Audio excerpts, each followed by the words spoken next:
Meet Jasmine. Jasmine is a sophomore at State University who's trying to find an apartment for next year. She's super excited about having her own place and has already found 3 great roommates to live with her.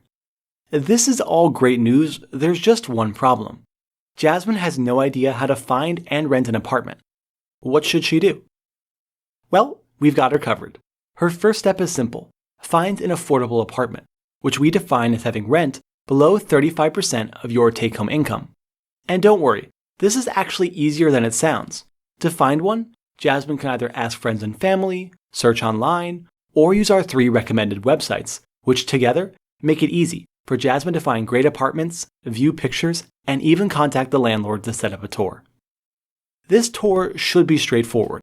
However, we highly recommend Jasmine and her friends bring a copy of our free apartment checklist to avoid making any mistakes and to ensure they get all the information they need, like who covers utilities, how do you get internet, and so on.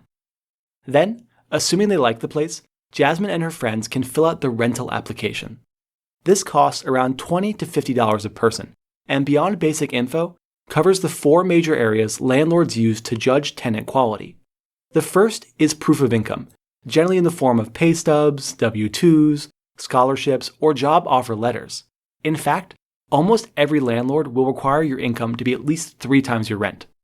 However, if that's impossible for you, don't worry. You can either find a roommate or have people with income, like your parents, provide a notarized letter stating that they will pay your rent.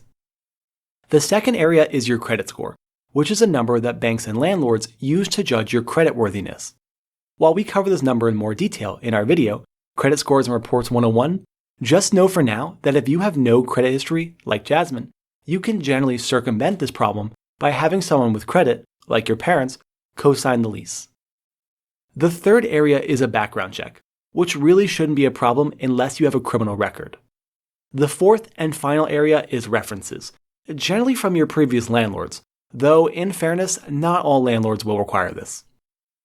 Then, assuming they're approved, Jasmine and her friends will now have the option, but not the obligation, to sign the lease. This is a formal contract between them and the landlord, and it covers everything from their rent to pet policy. Thus, because this document is so important, Jasmine should read through it carefully before signing it.